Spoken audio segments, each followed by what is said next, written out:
तज्जयति परम ज्योति समं समस्तैरनंत पर्यायै दर्पणतल्लिव सकला प्रतिफलति पदार्थमालिका यत्र गुरुवः पान्तनो नित्यं ज्ञानदर्शननायका चारित्रार्णव गंभीरा मोक्षमार्गोपदेशका।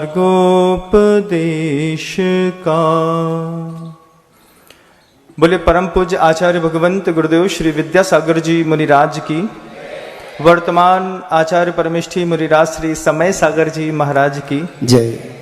गुणायतन प्रणेता मुनिराज श्री प्रमाण सागर जी महाराज की जय।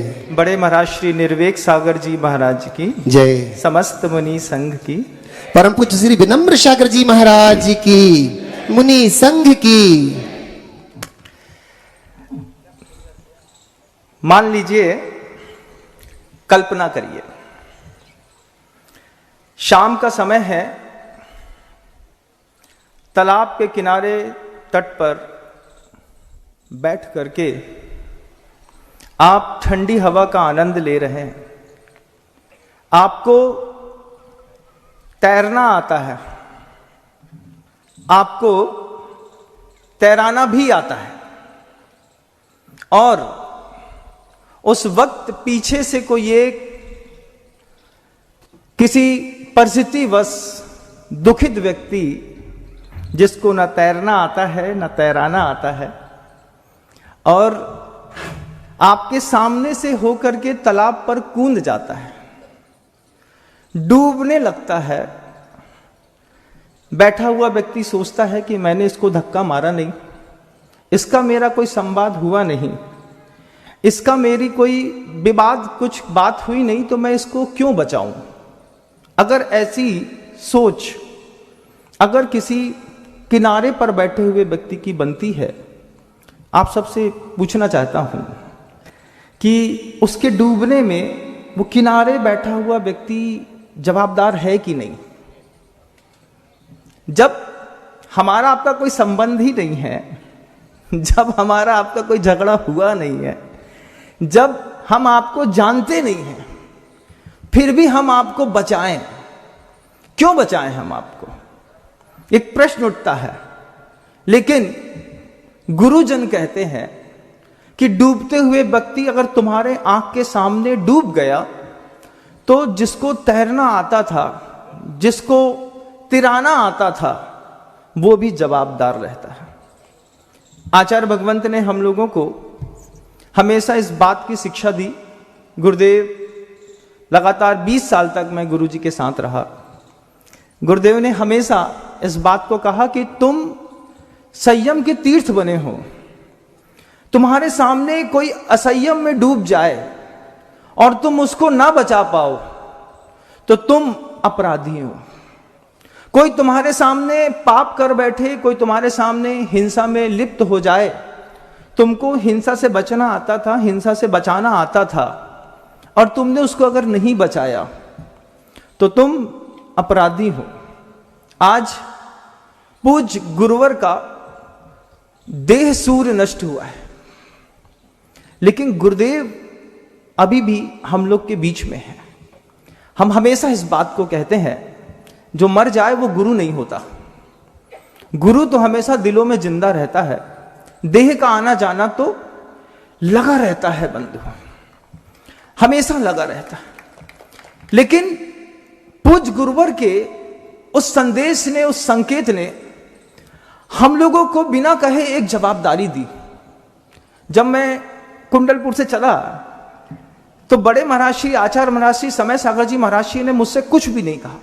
विश्वास मानिए, उन्होंने बस इतना कहा कि इंदौर चातुर्मास करना है, और इसके अलावा एक शब्द नहीं कहा। बीच में जब लोगों ने कहा महाराज जी गर्मी बहुत तेज है, तो महाराज जी ने बस इतना ही कहा कि अगर बहुत तेज गर्मी हो तो थोड़ा सा भोपाल में रुक जाना, यहाँ आते आते मई लगने को था बंधुओं, जून लगने को था। वास्तव में जब सुबह 4, 7, 8, 10 किलोमीटर चलते थे, पानी पीते थे, तो ऐसा लगता था कि जैसे किसी ने अमृत दे दिया हो।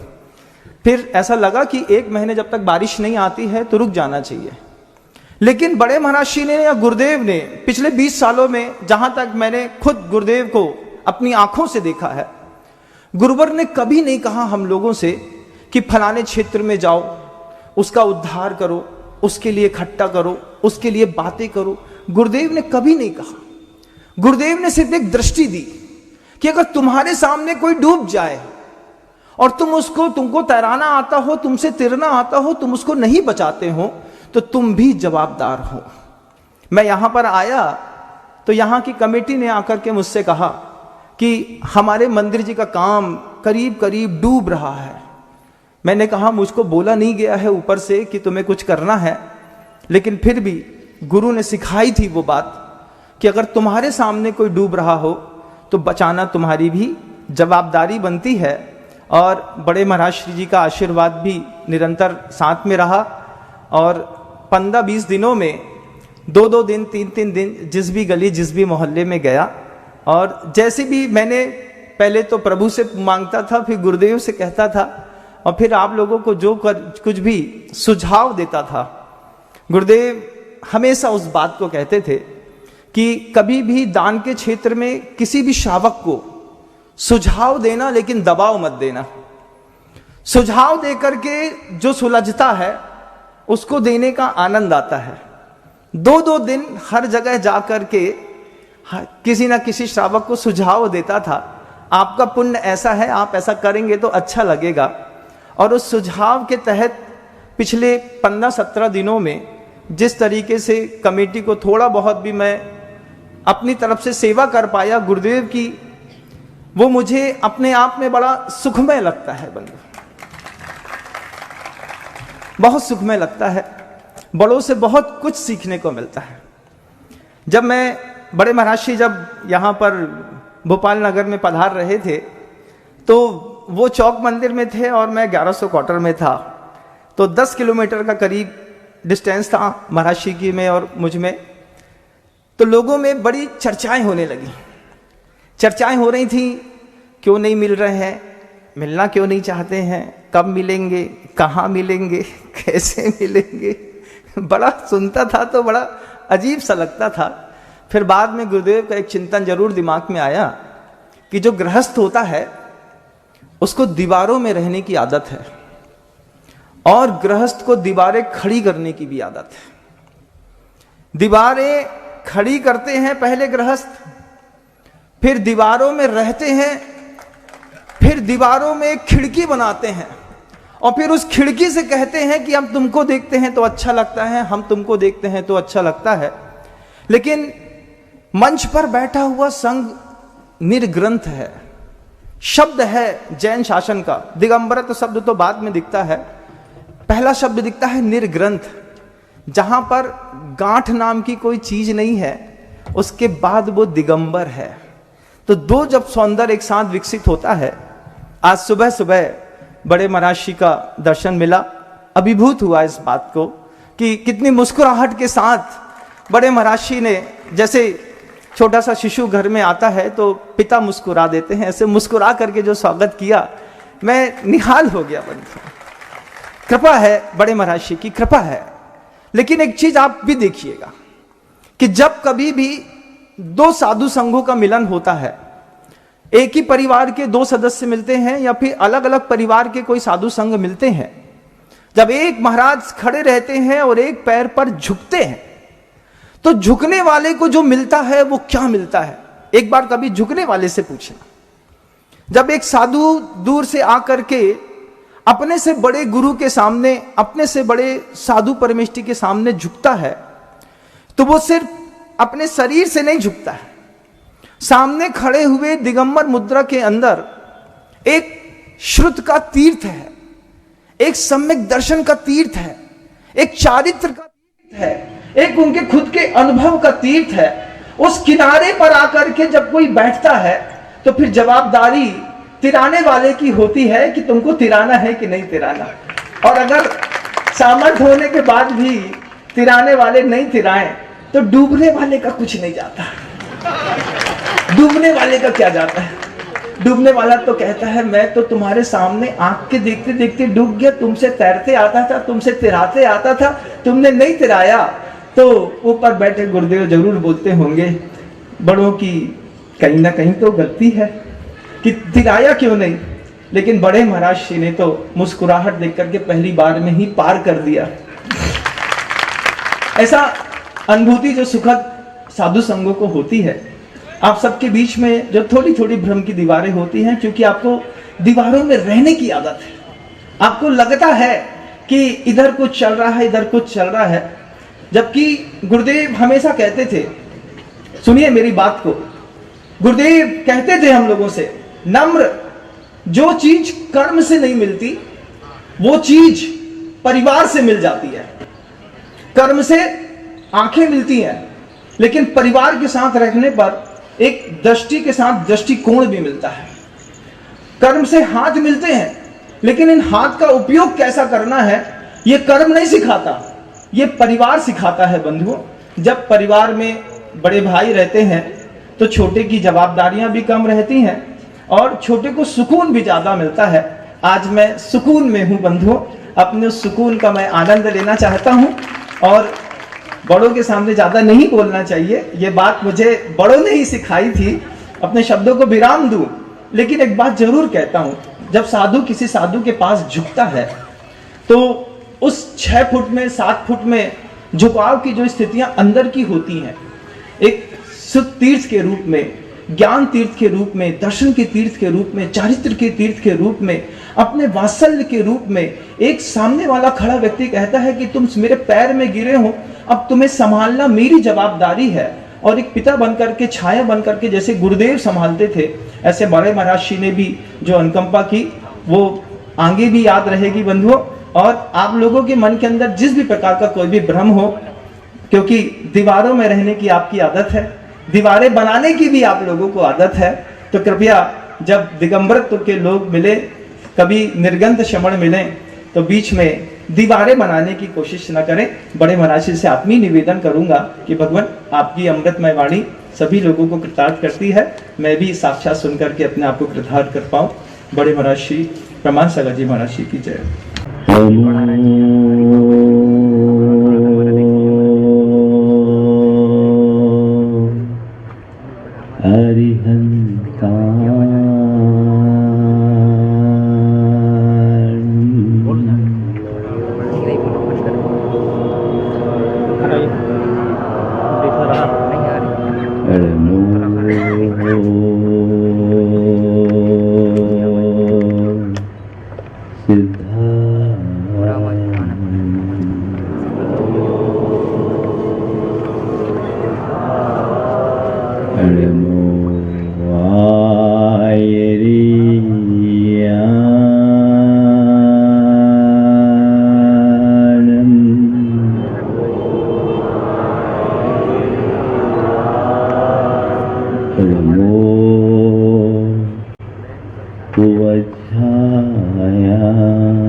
जय बोलो देवादिदेव एकलरा श्री भगवान महावीर स्वामी की अहिंसा परमो धर्म की परम पूज आचार्य गुरुवर श्री विद्यासागर जी महाराज की आचार्य श्री समय सागर जी महाराज की जय जय जय। बोलिए परम पूज्य मुनिवर श्री प्रमाण सागर जी महाराज जी की, मुनि संघ की। धरती पर बीज बोते हैं, मृदु माटी का संसर्ग पाकर वह अंकुरित होता है, पल्लवित होता है, पुष्पित होता है, उसमें फूल और फल लगते हैं, तब कहीं जाकर वह सार्थक हो पाता है। बीज की सार्थकता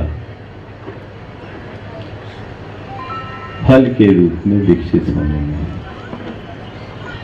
मृदु माटी का संसर्ग पाने वाला वह बीज फलीभूत होता है। वही किसी चट्टान पर पड़ा हुआ वह बीज हवा पानी में सड़ गलकर नष्ट भ्रष्ट हो जाता है। बीज मिट्टी में समा करके भी मिटता है और चट्टान में पड़ करके भी मिटता है। बीज का मिट्टी में समाहित होना, अपने शुद्ध अस्तित्व को विराट स्वरूप प्रदान करना है, और वहीं चट्टान में नष्ट भ्रष्ट हो जाना, अपने अस्तित्व को ही समाप्त कर देना है। हम सबका जीवन एक बीज की तरह है। इसे सही तरीके से सही धरा पर बो दिया जाए तो कालांतर में ये हम सबको महाफल दे सकता है। जो अपने जीवन के इस बीज को धर्म की धरा में बोते हैं, उनका ये बीज फलीभूत होकर उनका जीवन सार्थक बनता है। और इसके विरुद्ध जो विषय कसायों की चट्टान में पड़ जाते हैं, वह अपने जीवन को नष्ट भ्रष्ट कर देते हैं। बीज हमारे हाथ में है।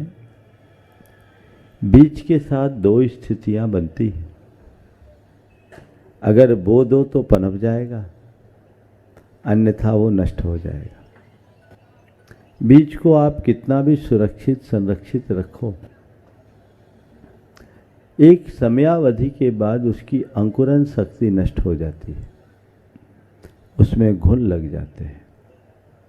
हमें ये मूल्यवान जीवन मिला है, हमें इसे फलीभूत करने का प्रयत्न करना चाहिए और अपने इस बहुमूल्य जीवन को फलीभूत कर लिया तो हमने इस जीवन का कोई लाभ उठाया, अन्यथा एक महान अवसर खो दिया। आज 4 शब्दों के माध्यम से मैं अपनी 4 बातें कहूँगा। बोना, उगना, फलीभूत होना और खाना। हमने अपने जीवन में क्या बोया, हमें देखना है।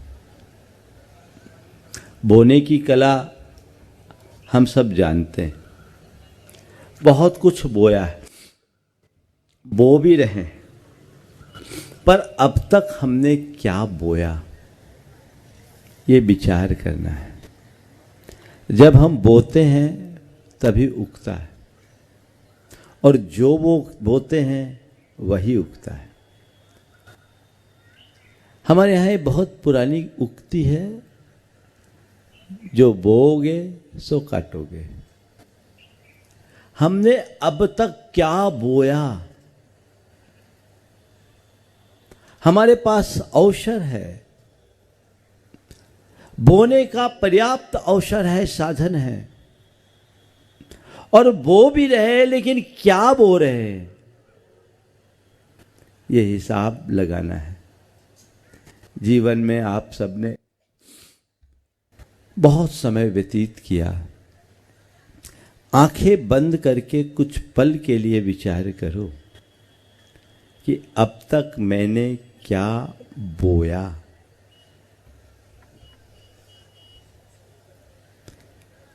तुलसीदास ने बहुत सार्थक बात कही है। तुलसी यह जग खेत है, मन बच काय किसान, पाप पुण्य दो बीज है, क्या बोना सो जान। खेत तुम्हारे पास है, किसानी भी तुम्हारी है, बीज भी तुम्हारे पास है, अब तुम्हारे पास ऑप्शन है क्या बोना है। अपने जीवन में हमने अच्छाई की फसल उगाई या बुराई की गाजर घास, ये हमें विचारना है। एक बात ध्यान रखना, जिस खेत में एक बार गाजर घास उग जाती है, उस खेत में अच्छी फसल उगाना बहुत कठिन हो जाता है। जन्म जन्मांतरों से हमारे चित्त की भूमि में गाजर घास पाप के उगे हुए, कुछ संस्कारों की गाजर घास उगी हुई है। उनके कारण यत् किंचित कुछ अच्छे बीज बोते भी है तो वो उग नहीं पाते, और जब तक उगेंगे नहीं तो फलीभूत कैसे होंगे। तो हमारी पहली कोशिश ये होनी चाहिए कि हम बोने की बात बाद में करें, सफाई की बात पहले करें। अभी मैं जब बिहार करके आ रहा था, रास्ते में बहुत खेत मिले, एक दो बार खेतों में भी रुकने का योग बना। मैंने देखा कई खेतों में किसानों ने पूरी मिट्टी को पलट दिया, बोले पिलाऊ कर रहे। क्या करते हैं इसको? पिलाऊ। ऐसा क्यों? क्योंकि इसलिए कि ऐसा करने से खरपतवार नहीं उगती। हमें भी अपने चित्त की भूमि को अगर साफ स्वच्छ करना है तो कुसंस्कारों की इस खरपतवार को नष्ट करने का उपक्रम करना होगा। उसके लिए परम पुरुषार्थ का पिलाऊ चलाना होगा। एक बार उन सबको समाप्त करे, इन कुसंस्कारों को नष्ट करे, और जब वो सब समाप्त हो जाएगा तब उसमें जो भी बोया जाएगा वह न केवल उगेगा अपितु फलीभूत भी होगा। हम धर्म के क्षेत्र में बहुत कुछ करते हैं। दान करते हैं, त्याग करते हैं, तप करते हैं, व्रत करते हैं, उपवास करते हैं, अन्न सद अनुष्ठान करते हैं। अच्छी बात है, लेकिन इन सब के होने के साथ मनोवृत्ति तो वही है। और जब तक हमारी मनोवृत्ति नहीं बदलती तब तक जीवन का मजा नहीं है। आखिरकार ये मनोवृत्ति क्यों नहीं बदलती? क्योंकि पुराने संस्कार कुछ ऐसे गहरे जमे हुए हैं। हमने केवल अनुकरण किया, हमने केवल अनुसरण किया, बीज छींट दिए, पर वो उगा नहीं, वो फलीभूत नहीं हुआ, बल्कि वो भी विनष्ट हो गया। जब तक मनुष्य अपने अंतस्करण को निर्मल नहीं बनाता तब तक उसके द्वारा किया गया धर्माचरण भी अर्थहीन होता है। अपनी मनोवृत्ति को साफ स्वच्छ करें और ये सुनिश्चय करें कि हम अपने चित्त की भूमि में कुछ ऐसा बोए जो उगे, फलीभूत हो, हम उसका फल खाएं, और न केवल हम खाएं, आने वाली पीढ़ियां भी उसे खा सके, उपभोग कर सके। हमने क्या किया? तो पहली बात बोने की है, और बोने के पहले जमीन तैयार करने की है। अपने हृदय में ऐसा मनोभाव जगाइए कि मेरा पहला लक्ष्य अंतस्करण की निर्मलता है, और ये सब तब और तब होगा जब आप अपनी आत्मा को केंद्र में रखोगे। हम लोग बाकी बाहरी कामों में पूरा ध्यान लगाते हैं, लेकिन जिसके लिए ये सब काम करना है प्रायः उसको भूल जाते हैं। उसे अगर पकड़ लिया तो पूरा जीवन बदलता है। मेरे एक संपर्क में एक सज्जन है, मोरक्को में रहते हैं, फ्रांस के पास मोरक्को है, जहाँ की कुल आबादी 20,000 की, दुनिया के सारे बड़े रईस रहते। वो मेरे पास जब पहली बार आए, बहुत बड़ा स्टेटस, अरबों खरबों के मालिक,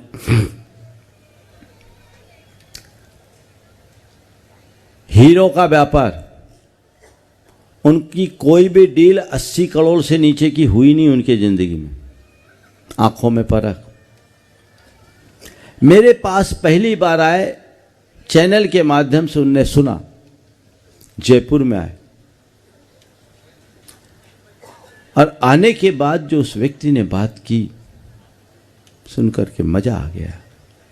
उनने कहा, महाराज आपने मेरी आंखें खोल दी, मैंने तय किया, अभी तक मैंने बंद किया है, अब मुझे केवल निर्जरा करना है। और आप सुन के आश्चर्य करेंगे, वो व्यक्ति जो हजारों करोड़ का मालिक, उसके जीवन में ऐसा बदलाव आया कि उसने अपने आप को बहुत सीमित कर लिया और मुझसे कहा, महाराज मेरी कुछ व्यक्तिगत लायबिलिटीज है, उसे पूरा करके मैं सबसे मुक्त होना चाहता हूं। और आत्मा की भिन्नता का ज्ञान, जीवन और जगत के संबंध का ज्ञान। मैं एक आत्मा हूं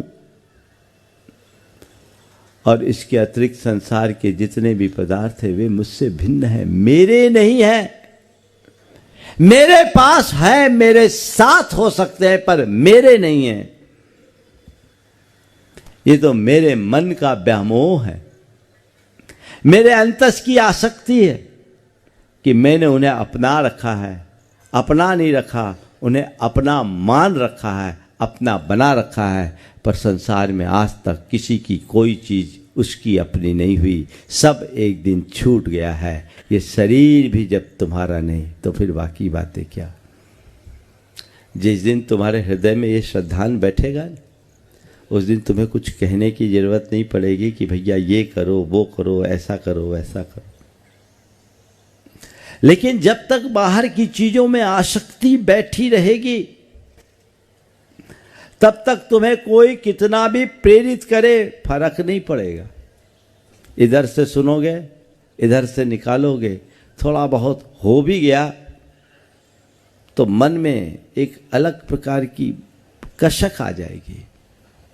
जबकि एक तत्वज्ञानी, एक भेद विज्ञानी ये समझता है ये सब पर है। इनमें तत्परता कैसी? ये जब मेरे है ही नहीं तो इनको रखने वाला मैं कौन और इन्हें देने वाला भी मैं कौन। चीजें तो मेरी है ही नहीं, ये संयोग है। आज है, कल रहे न रहे कोई भरोसा नहीं। समय कब बदल जाए, किसके साथ क्या घटना घट जाए कोई पता नहीं। इसलिए समय रहते मैं इसे सार्थक बनाऊं, अपने परिणाम को निर्मल करूं, स्वयं को राग द्वेष मोह के और विषय विकारों की कलुषता से मुक्त करूं। फिर उसमें मैं पुण्य का बीज बोऊं। वो बीज फलीभूत होगा, उगेगा, फलीभूत होगा और हमारे पूरे जीवन को चमत्कृत करेगा। अभी तो क्या होता है, लोग सोचते हैं अच्छे बीज नहीं फल रहे तो चलो जो फल रहा वही सही, कम से कम हरा हरा तो दिख रहा है ना। गाजर घास गर्मी में भी हरा भरा दिखता है, हाँ दिखता है ना। पर ये बताओ, गाजर घास की हरियाली तुम्हें सुकून दे सकती है क्या? हाँ बोलो, नहीं ना। पूरा खेत गाजर घास से भरा, वो एक तरफ, और एक छोटा सा पेड़, हरा भरा पेड़ एक तरफ, किसके प्रति आकर्षित होगे? गाजर घास से भरे खेत के प्रति या हरे भरे पेड़ के प्रति? किसके प्रति बोलो? पेड़ के प्रति ना। लेकिन अभी सब भ्रम में जी रहे हैं, सब इस गाजर घास को ही सींच रहे हैं इस भाव से कि आज नहीं कल फलीभूत होगा और इसमें मीठे फल आएंगे, मधुर फल आएंगे और हम खाएंगे। यही तो कर रहे हो आज तक। बोलो, किसको सींच रहे हो? किसको सींच रहे हो? जो उगा हुआ उसी को ना। धारा बदलिए, ये भ्रम तोड़िए। पूरी जिंदगी इसको सींच सींच के खपा दोगे पर इसमें कोई मधुर फल उगने वाला नहीं है। तुम्हारा श्रम, तुम्हारी शक्ति सब यूं ही व्यर्थ हो जाएगी। फलीभूत कीजिए, इस सच्चाई को जानिए। अभी तक मैंने जो कुछ भी किया है वह सब व्यर्थ है, वो व्यर्थ है। कभी ऐसा एहसास होता है? बोलो, अगर थोड़ी देर के लिए आपसे कहा जाए कि अपने जीवन की उपलब्धियों को गिनो, तो जिन चीजों को अभी तक आपने जोड़ा है, संग्रहित किया है, आपका अंतर्मन बोलेगा कि इन्हें मैं अपने जीवन की उपलब्धियों के रूप में गिन सकता हूं? बोलो, नहीं ना। पता है तुम्हें ये सब व्यर्थ है, लेकिन फिर भी तुम उसके ही पीछे लगे हो, क्योंकि तुम्हें व्यर्थ में भी अर्थ दिख रहा है। व्यर्थ में भी अर्थ दिख रहा है, लेकिन बंधुओं, अर्थ नहीं, अनर्थ है। सच्चे अर्थ को समझो और व्यर्थ को सही अर्थ दो। जो दे सके व्यर्थ को अर्थ, वही सिद्ध, वही समर्थ। अर्थ दीजिए, जीवन के अर्थ को पहचानिए और इसको, इस भ्रम को तोड़िए, संकल्पित हो जाइए। धर्म के क्षेत्र में अपने आप को आगे बढ़ाना चाहते हैं तो भेद विज्ञान करते हुए अपने कुसंस्कारों को विनष्ट करने का संकल्प लीजिए, आगे बढ़िए और फिर उसमें जो बोया जाएगा वो निर्बाध गति से उगेगा। और यदि उसे समय समय पर तत्व ज्ञान की खाद पानी दी जाती रहेगी तो वो फलीभूत भी होगा। और न केवल फलीभूत होगा, वो फलीभूत होगा, आपको तो उसके फल खाने के अवसर मिलेंगे ही, आने वाली पीढ़ियां भी खाएगी।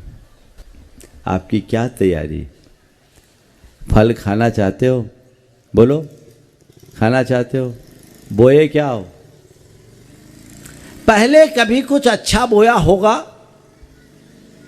वो आज फलीभूत हो रहा है। कितने दिन चलेगा? बोलो, कितने दिन चलेगा? एक दिन सब निश्शेष हो जाएगा, बचेगा क्या?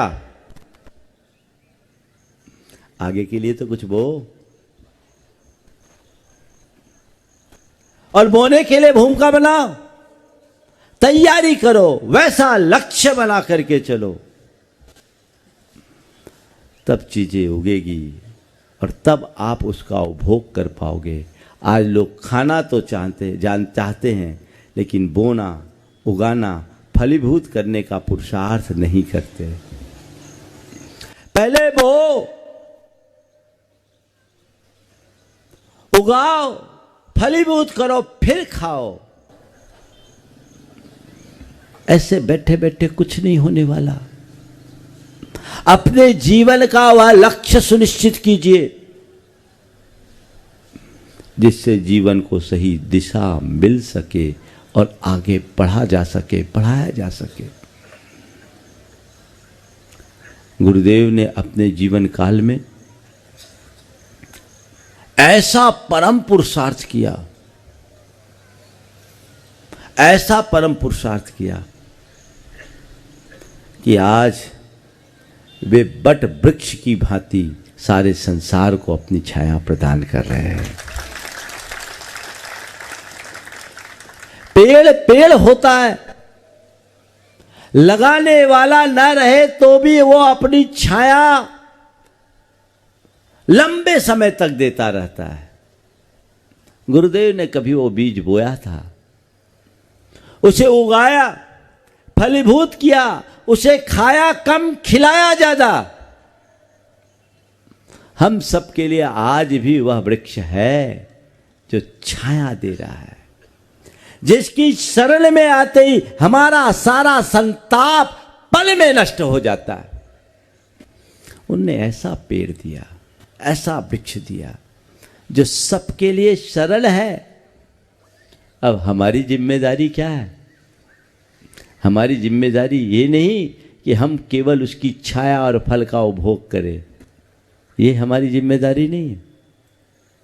हमारी जिम्मेदारी ये है कि हम तो छाया और फल का उपभोग करें ही, आने वाली पीढ़ियां उससे लाभान्वित होते रहे, इसे भी सुनिश्चित करें। ये जिम्मेदारी किसकी है? ये जिम्मेदारी किसकी है? अपनी है। आने वाली पीढ़ियां भी इससे लाभान्वित हो, ये हमारी जिम्मेदारी है। और उस जिम्मेदारी का एहसास करते हुए सभी को उस तरीके का प्रयत्न करना चाहिए, पुरुषार्थ करना चाहिए। अपने जीवन को आगे बढ़ाना है।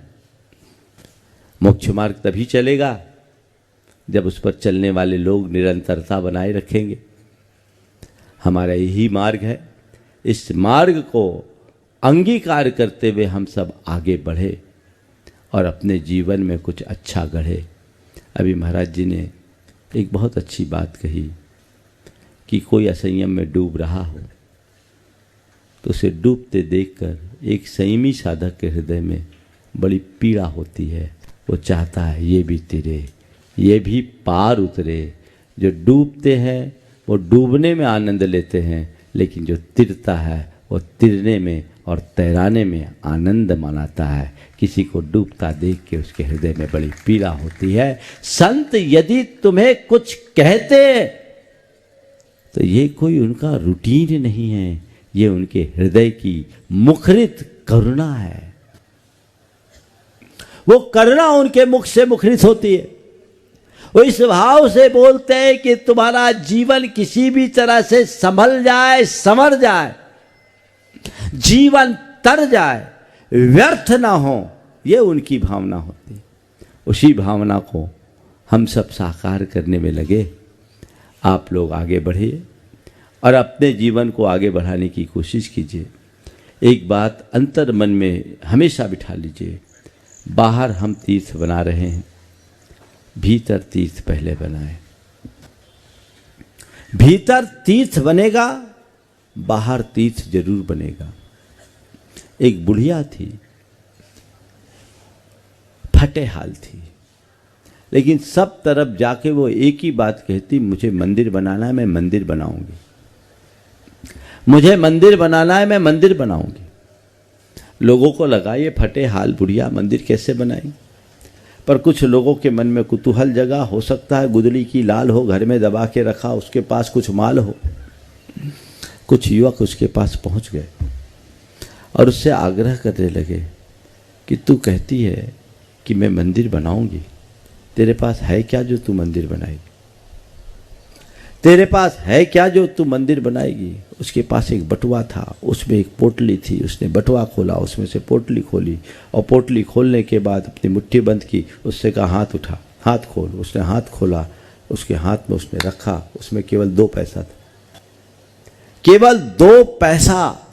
सारे युवक जोर से हंसे कि तेरे पास मात्र 2 पैसा है और इन 2 पैसे से तो मंदिर बनाने की बात करती है। कैसा पागलपन है, कैसा पागलपन है। उस बुढ़िया ने जो बात कही वो आप सबको ध्यान देने योग्य है। उस बुढ़िया ने कहा, नाना किसने कहा मेरे पास 2 पैसा है? किसने कहा कि मेरे पास केवल 2 पैसा है? मेरे पास केवल 2 पैसा नहीं, 2 पैसे के साथ मेरा भगवान है, मंदिर जरूर बनेगा।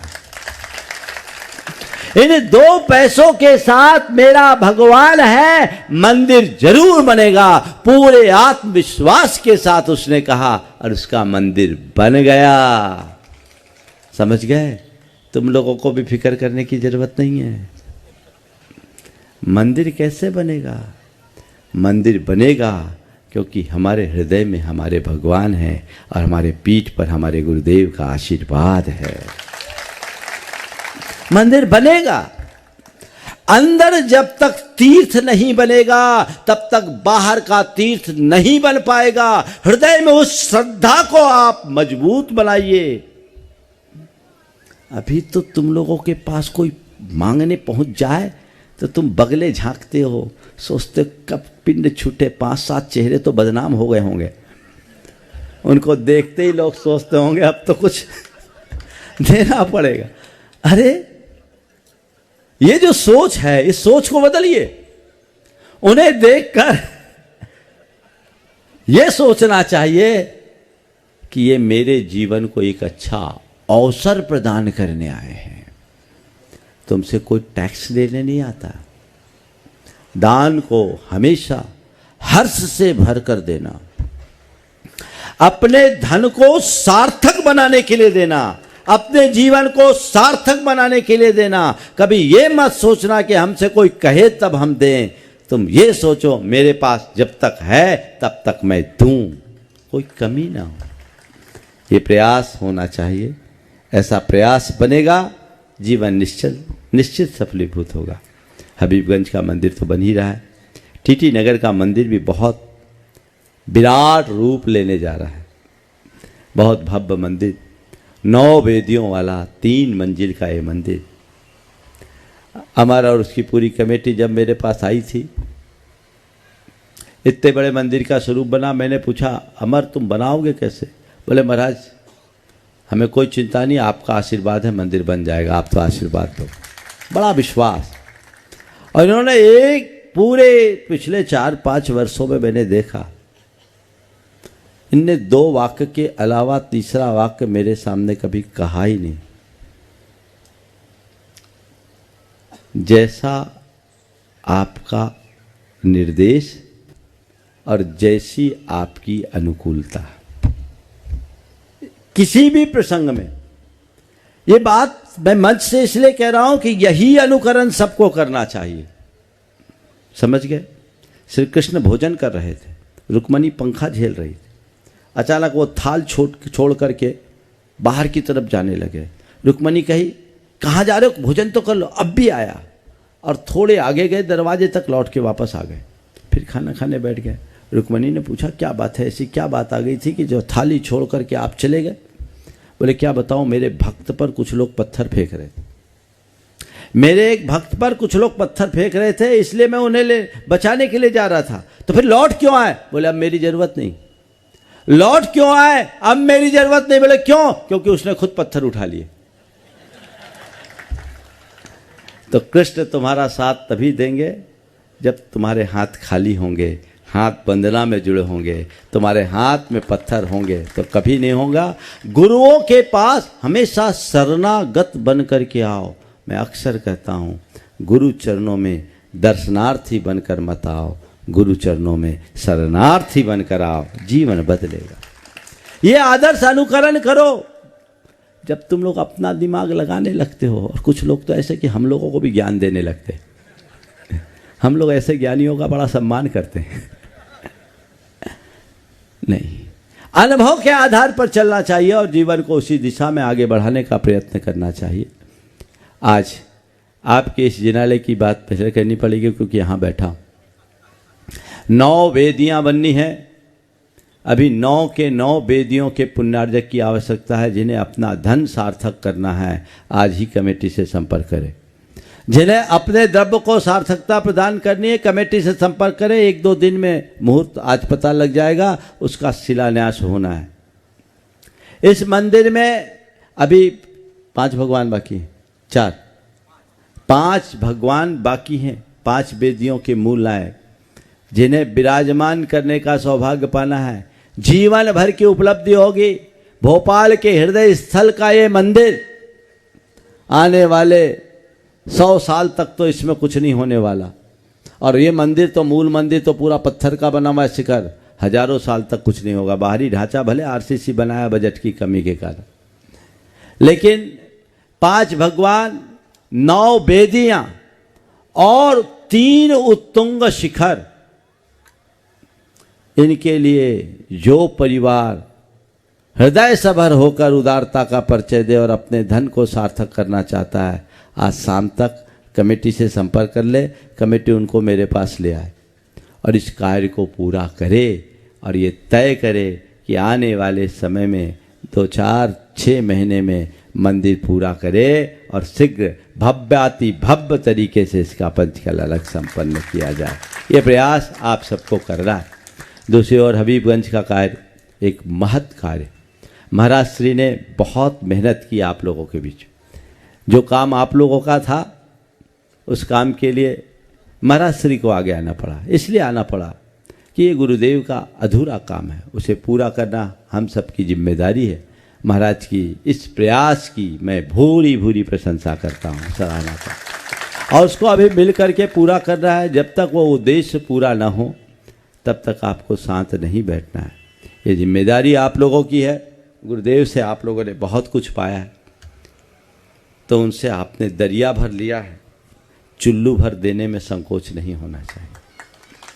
उनने तुम्हें दरिया भर दिया है और तुम कितने कंजूस, चुल्लू भर देने में तुम्हारा हृदय संकुचित होता है। ये उचित नहीं है। अपनी दृष्टि को बदलने की आवश्यकता है।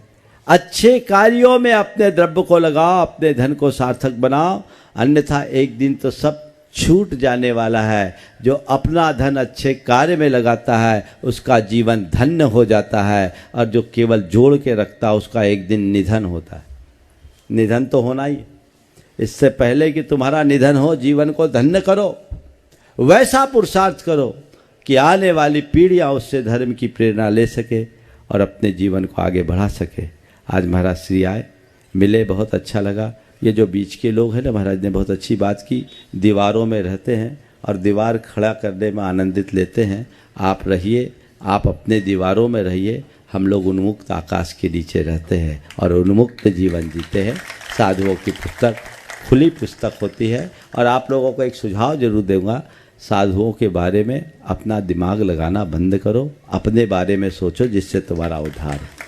इस तरह की बातें करने से मामले बहुत गड़बड़ाते हैं। सही रास्ते पर चले और हम अपने जीवन को आगे बढ़ाएं। हम लोग सब एक है और हम सब हमारे भाई हैं। हम लोग गुरुदेव की इस विरासत को आगे बढ़ाने के लिए सब के सब लोग कटिबद्ध हैं।